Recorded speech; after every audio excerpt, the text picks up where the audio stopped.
এই জুলাই অভ্যুত্থানের পর যে ছেলেটার উপর আমার সবচেয়ে বেশি প্রথম ভালো লাগা ছিল ছিল সার্জিস।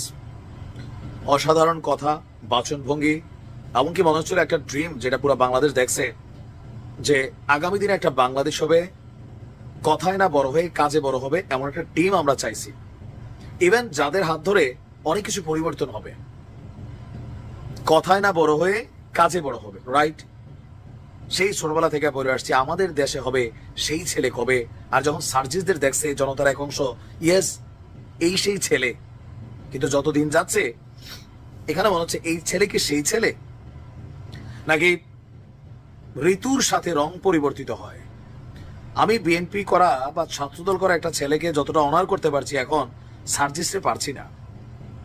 স্রোতের সাথে আওয়ামী লীগের সাথে আওয়ামী লীগ, বঙ্গবন্ধুর জন্য মুখ দিয়া ফেনা, আবার স্রোতের বিপরীতে আইসা পুরা গোষ্ঠী উদ্ধার করা, শেখ হাসিনার ফাঁসি নিশ্চিত করা, নির্বাচন হবে না, কেউ যদি মুখে আনে আনা যাবে না, এরকম নানান বক্তব্য, দায়ের চেয়ে আসার বড় টাইপের। এতদিন তারা ছিল সমন্বয়ক, বাট এখন সমন্বয়ক আর নাই, বৈষম্য বিরোধী নাই। তারা এখন কারা? একজন রাজনৈতিক দল।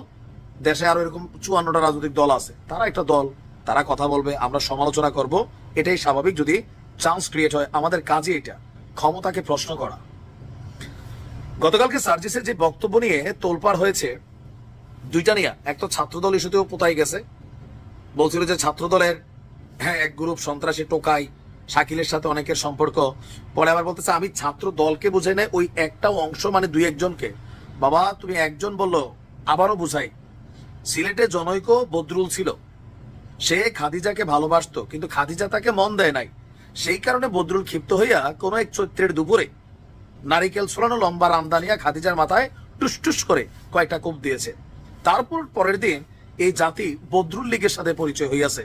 অপরাধ কি লীগ করিয়াছে না বদরুল? বদরুল নাম তো হয়েছে বদরুল লীগ। এখন ছাত্র দলের একজনের নাম যখন তুমি বলছো, পুরো ছাত্র দলই কানেক্টেড হয়ে যাচ্ছে, যার কারণে ছাত্র দলের সভাপতির ঘুম নাই, চেহারা শুকাই গেছে, সংবাদ সম্মেলন করা লাগছে, সাংবাদিকদের নাস্তা পানি খাওয়ানো লাগছে। এখন তুমি এসে বলতেছো আমি পুরো দলকে মেনশন করি নাই। এই ধাক্কা সামলাইতে না সামলাইতে আরেক ধাক্কা, কোনটা? বিএনপি ওরা ধরছে যে বাবা তুমি কথা কম বলো। সার্জিসটা কিন্তু সবাই এখন আক্রমণাত্মক ভঙ্গিতে ধরছে। কেন? থাকে না যে আসলে আপনার মুখ দিয়ে আপনি কতটুকু বলবেন এটা বুঝতে হবে। ইচড়ে পাকা টাইপের হয়ে গেছে বিষয়টা, এখন ইচড়ে পাকা। তো বিএনপির তোপের মুখে যে আপনার সার্জিসের বক্তব্যটা ছিল যে শেখ হাসিনাকে দেশে এনে ফাঁসির মঞ্চে না নেওয়া পর্যন্ত কেউ যেন নির্বাচনের কথা না বলে। আরে ভাই, তোমরা সেকেন্ড রিপাবলিকের স্বপ্ন দেখছো, নতুন স্বাধীন দেশ বলছো, কে কি বলবে তুমি সার্জিস ঠিক করে দিবা? তাহলে তো তুমি ওই যে পুরোনো ছাত্রলীগ করছো তোমার ভিতরে রয়ে গেছে, বাড়িছে না তো। এটাই তো ফেসিজমের আওয়াজ। আমি কি বলবো সেটা আমি জানি, আমার বাক স্বাধীনতা আছে।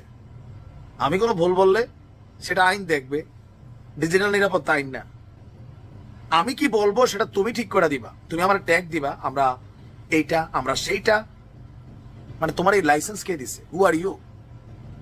এখন এরকম পাকনা পাকনা কথা বইলা বিপদে পড়ে গেছে সার্জিস ভাই। আমি নিজে সার্জিসের খুব ভক্ত ছিলাম, এখনো চ্যানেলে ভিডিও আছে, 9ই আগস্ট দেখে আসছেন, একটা স্পিড দেখছিলাম, বাট সামহাউ রাইট নাও এগুলা দেখছি যে উল্টা ঘুরছে। আচ্ছা, তো এখন এই যে বক্তব্য দিয়া ঠেলা সে সামলাইতে না পাইরা, এখন সে বলছে যে এই বক্তব্যের সঙ্গে নাকি সরাসরি নির্বাচন পিছিয়ে যাওয়ার যে সম্পর্ক দেখানো হচ্ছে সেটা কখনো সেভাবে সম্পর্কিত। তো কোনটা কোনটা? বিএনপি মনে করছে যে শেখ হাসিনার ফাঁসি কালকে যদি গ্রেপ্তার হয় 15 বছর লাগবে। তো এই 15 বছর নির্বাচন না হলে ক্ষমতায় কে থাকবে? ইউনুস কাকা আর তোমরা ভোট ছাড়া।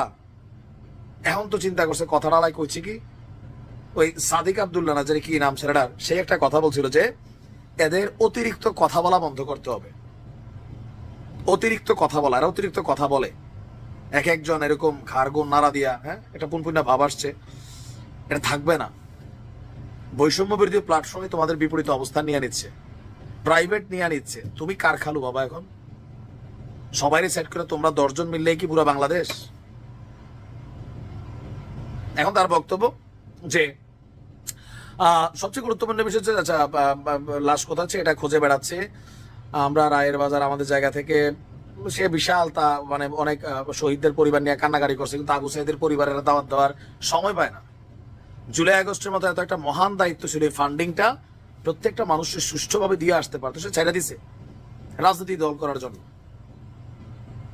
এখন এসে বক্তব্য চেঞ্জ করলে যে মানে শেখ হাসিনার ইস্যুটার সাথে নির্বাচন, তোমরা তো বলতেছো যে নির্বাচনটা মুখে আনা যাবে না, অন্য সার্কামস্টেন্সে নির্বাচন পিছাইতে পারে, ডাজন্ট ফ্যাক্ট।